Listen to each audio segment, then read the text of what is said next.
yooyu dégg nañ la ci pàcc boobu nga ni xamoon naa lii nga tudd benn chaîne de télévision affaire yooyu. non. oui est-ce que mun ñu ko assimiler loolu. oui. non. parce que Fatoumata Ndiaye Fouta Tampi xam nga ñoom lu ñu bëgg a def moom mooy décrédibiliser ñiy soutenir Adji Sarr comme ñoom Tange wala ay Fatoumata Ndiaye Fouta Tampi. Elle s'est bien défendue et ils sont tombés très bas. Tout le monde a vu que c'était du fake. Man personnellement, je le dis dans mon live d'aujourd'hui, man cette gamine ne m'intéresse pas. Man qui couche avec qui ne m'intéresse pas. Pape Ousmane, j'ai même pas cité de nom. Oui, je sais. C'est-à-dire que man, ce man là, je vais jamais me mettre là à plater. C'est-à-dire li nga wax ni benn Pastef benn waa Pastef la oui li nga tudd ne benn waa Pastef la nangam te viam la xam nga foofu mën na la wax ni viam la. waaw waaw foofu laay waxee oui. waaw bàyyi ma expliquer la. xam nga j'ai parlé d'une journaliste et d'un cadre de Pastef. tudduma tur. te du moom kese te il y a combien de filles qui travaillent à la 2STV il y a combien de cadres qui sont à Pastef est-ce que gis nga benn cadre Pastef jóg di wax ak man déedéet parce que tudduma tur man su doon man la ak expérience bi ma am du ma génn di wax parce que tudduma parce que ma ci tudduma du ma génn di wax c'est une maladresse de un de deux lu tax ma wax loolu c'était pour montrer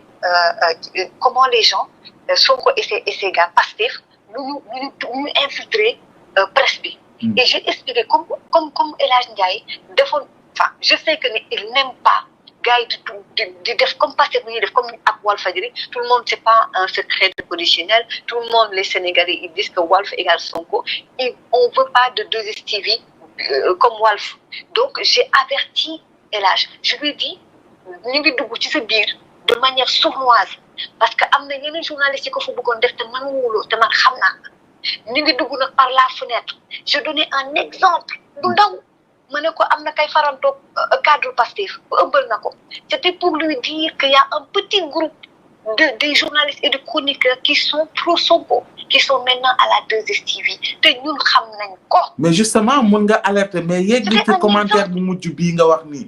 loolu laa la est-ce que tamit duñ ko méngale ak ñii di def fi ne nii di dem di piocher ci view nit ñi di génne waaw foofu laa wax. non. mënoon naa ko citer mënoon naa joxe dans quelles conditions parce que lu bari xam naa ko. je sais que ni sax information bi ci biir 2STV la génne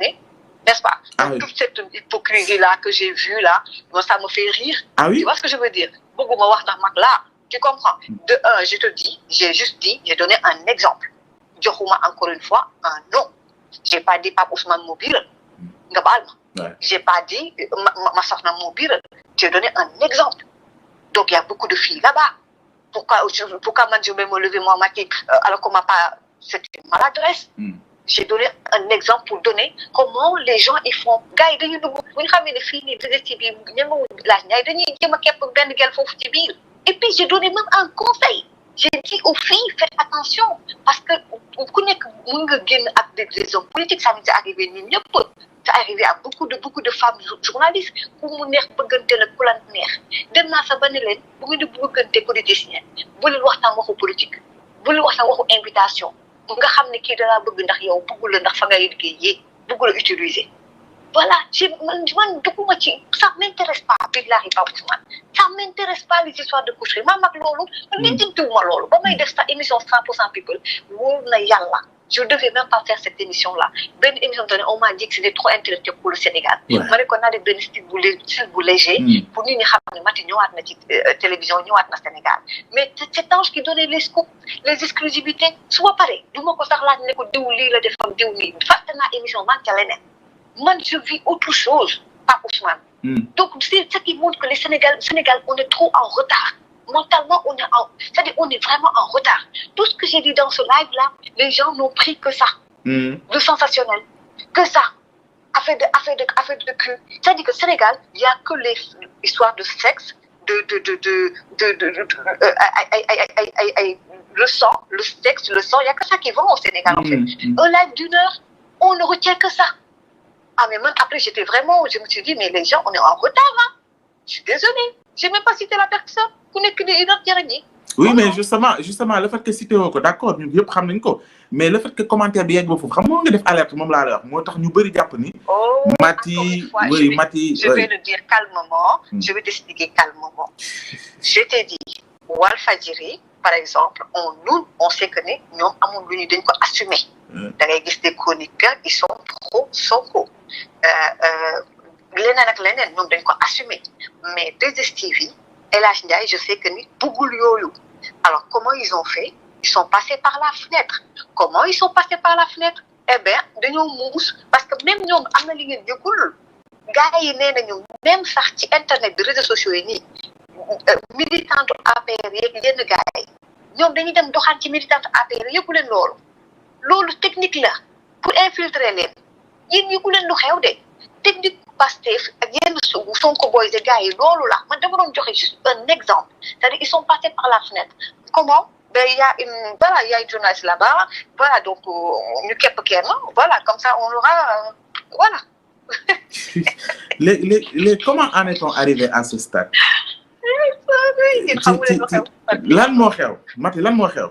oh Pape Ousmane barki yàlla gis nga dama pare laaj bi des gens m'ont dit même dans la presse des hommes politiques et tout am na peut-être xamu leen lu xew yéen problème bi xamu leen Pastef lan moo xew xamu leen Ousmane Sonko.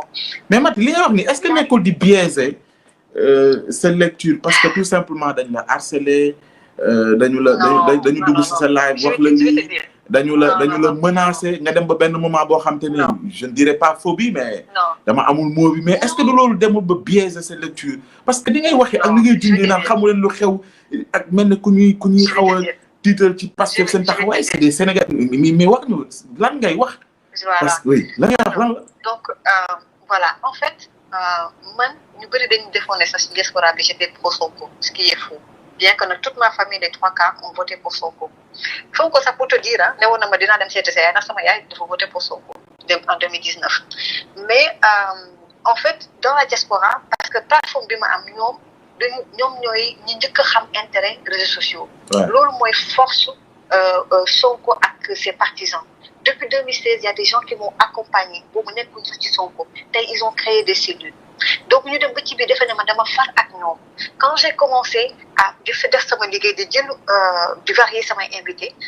autant je prenais les gars de l'APR et cetera ñu commencé di ma def yenn yi mais à chaque fois il y avait des responsables qui étaient là pour voilà jégalu et cetera alors foofu nag laa ne il faut que ma def la part des choses de un de deux personnellement ñoom ci seen biir tous les problèmes qu'il y avait ak même en l'occurrence Ousmane Sonko dans leur parti on m'expliquait ça. Et des gens de Pastef qui ont arrêté là-bas m'expliquaient des problèmes donc man de ci biir dama dem ba ci biir ma xam ne Sonko mi il est pas prêt pour être président. Comment? Et ça je l'ai dit à des gens de Pastef en 2019 à quelques mois de l'élection présidentielle je me suis même dit pour son intérêt c'est dans son intérêt bu mu jël bu mu gagné 2019 sinon ce sera déception bu gën a mag pour la jeunesse sénégalaise parce que cet homme n'est pas prêt. Comment ça il n'est pas prêt? oui ça va pas être il faut nga invité woon ma beneen jour dinañ gën a yaatal. mais may ñu quelques pistes li nga wax nii mais attends koo xamante ni. dama lay jox cheminement pourquoi c'est ta question. alors donc nous j'ai su que ni non kii parewul. comprendre nga et puis là il y a des anciens de Pastef des gens qui sont de Pastef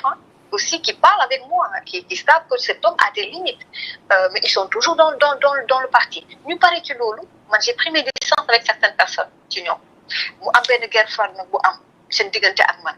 ma toog rek jàpp sama njàmbur parce que boobu ñu ngi ma bëggoon éliminer diaspora bi sama plateforme dafa am doole fii tu comprends ñoom ñëpp fii bu dara xewee dañu naan nañ dem ci live matique ñu bëgguma daaneel pour ñoom ñu mun a taxawal seen plateforme mun a aar ci diaspora bi ils ne l'ont pas réussi ma dem ba ci biir affaire masseuse bii nii ñuy wax ni problème mu salon de massage on me l'avait donné cette information ma di ko négliger mais lu tax ma gën a ragal waa ji y a des choses yoo xam ne ni c'est sa vie privée et je n'ai pas le droit d'en parler. Oui. Il sait même pas que je sais parce que j'ai des connexions moom ba ci biir famille am. mais ban impact la am ak ku war a jiite réew. c'est-à-dire wax ji foofu la nekk. déedéet Maty defal ndànk Maty fii ñi fi jiite ñëpp Maty fii ñiy jiite ñiy jiite réew mi ñëpp koo ci xool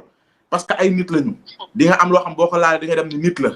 man mii maa ngi la ko wax léegi ba ci yow ba ci ku mënti doon am nga loo xam ne xëy na ëllëg bëggoo ku la ko xamal waaye ça n'a rien à voir ak nit koo xam ne am na ay compétences tracé yoon joxe vision jaay projet sénégalais yi gëm ko ne ko bismillah kooku bu demee pour doxal li ñu koy xaar mooy nan lay def ba jëlee réew mi ci point A yóbbu ko fee lan la